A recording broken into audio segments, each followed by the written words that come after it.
इतिहास। यूरोप में राष्ट्रवाद का उदय। महत्वपूर्ण घटनाएं और तथ्य। नंबर 1, 18वीं सदी में कोई देश जैसे जर्मनी, इटली तथा स्विट्जरलैंड आदि उस रूप में नहीं थे जैसा कि आज हम इन्हें देखते हैं। ये छोटे छोटे राज्यों में विभाजित थे जिनका अपना एक स्वतंत्र शासक था। नंबर 2, 1789 की फ्रांसीसी क्रांति। 1789 की फ्रांसीसी क्रांति राष्ट्रवाद की पहली स्पष्ट अभिव्यक्ति थी। इसने फ्रांस में राजतंत्र समाप्त कर प्रभुसत्ता फ्रांसीसी नागरिकों को सौंपी थी। इस क्रांति से पहले फ्रांस एक ऐसा राज्य था जिसके संपूर्ण भूभाग पर एक निरंकुश राजा का शासन था। नंबर 3, 1804 की नेपोलियन संहिता। इसे 1804 में लागू किया गया था। इसने जन्म पर आधारित विशेषाधिकारों को समाप्त कर दिया। इसने न केवल न्याय के समक्ष समानता स्थापित की बल्कि संपत्ति के अधिकार को भी सुरक्षित किया। नंबर 4, क्रांतिकारी फ्रांस उदारवादी प्रजातंत्र का पहला राजनैतिक प्रयोग था। वहाँ वोट देने और चुने जाने का अधिकार केवल उन्हीं पुरुषों को था जिनके पास संपत्ति थी। संपत्ति विहीन पुरुषों और सभी औरतों को राजनैतिक अधिकारों से वंचित रखा गया।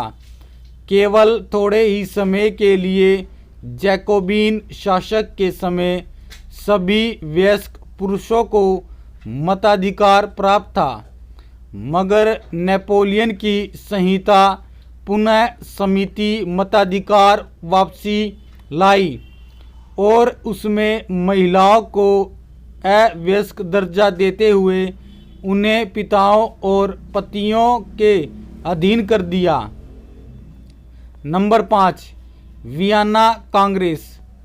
1815 में ब्रिटेन, प्रशा, रूस और ऑस्ट्रिया जैसी यूरोपीय शक्तियों जिन्होंने मिलकर नेपोलियन को हराया था के प्रतिनिधि यूरोप के लिए एक समझौता तैयार करने के लिए वियना में इकट्ठा हुए, जिसकी अध्यक्षता ऑस्ट्रिया के चांसलर ड्यूक मेटरनिक ने की।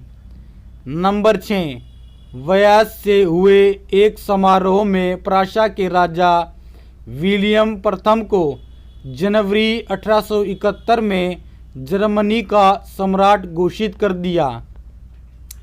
नंबर 7, 1861 में एमुनियल द्वितीय को एकीकृत इटली का राजा घोषित किया गया। नंबर 8, राष्ट्रवादी संघर्षों में महिलाओं की भूमिका। राष्ट्रवादी आंदोलन में सभी यूरोपीय राज्यों जैसे फ्रांस, इटली की औरतों ने सक्रिय योगदान दिया। महिलाओं ने अपने समाचार पत्र शुरू किए, अनेक स्वतंत्र राजनीतिक संगठन बनाए और प्रदर्शनों में भाग लिया। इतना होने पर भी उन्हें असेंबली के चुनावों में मतदान का अधिकार नहीं था। नंबर 2, महत्वपूर्ण शब्दावली। नंबर 1, कुलीन वर्ग। ये जमीन के मालिक व यूरोपीय महाद्वीप का सबसे शक्तिशाली वर्ग था। नंबर 2, निरंकुशवाद। एक ऐसी सरकार या शासन व्यवस्था जिसकी सत्ता पर किसी प्रकार को कोई अंकुश नहीं होता। नंबर 3, उदारवाद यानी लिबरलिज्म शब्द लातीन शब्द के मूल शब्द लिबर पर आधारित है, जिसका अर्थ है स्वतंत्रता।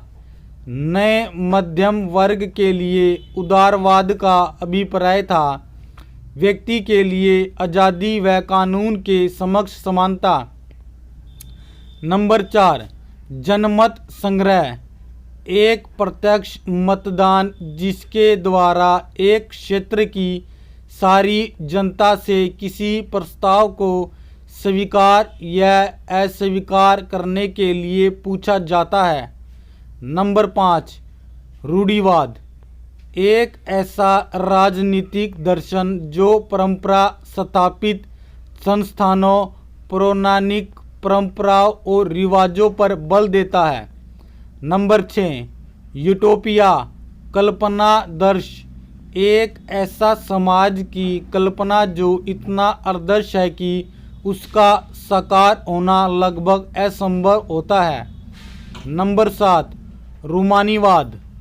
एक ऐसा सांस्कृतिक आंदोलन जो एक खास तरह की राष्ट्रीय भावना का विकास करना चाहता था। नंबर 8, नारीवाद। स्त्री पुरुष को सामाजिक, आर्थिक एवं राजनैतिक समानता की सोच के आधार पर महिलाओं के अधिकारों और हितों का बोध नारीवाद है। नंबर 9, जोंकर्स। पर्शिया की एक सामाजिक श्रेणी का नाम जिसमें बड़े बड़े जमींदार शामिल थे। नंबर 10, जोलवेराइन। यह एक जर्मन शुल्क संघ था जिसमें अधिकांश जर्मन राज्य शामिल थे। यह संघ 1834 में पर्शिया की पहल पर स्थापित हुआ था।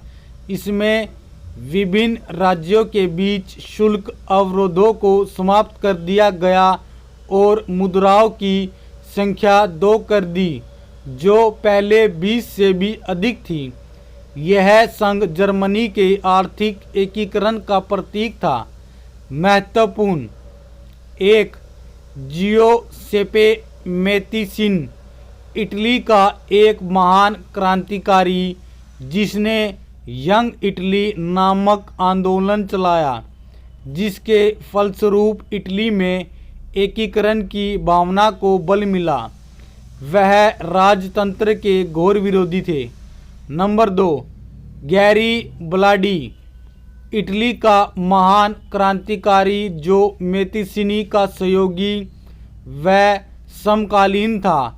उसने लाल कुर्ती नामक सेना तैयार की, जिसकी सहायता से उसने ऑस्ट्रिया को हराया।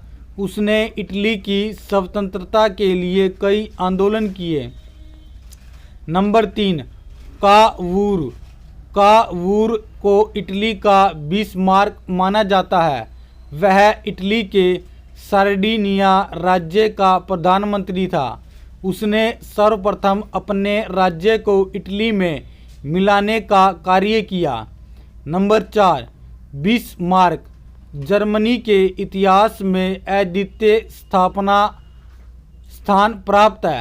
उसने जर्मनी के एकीकरण के लिए रक्त तथा लौह की नीति अपनाई। उसके प्रयासों से ही जर्मनी का एकीकरण संभव हुआ।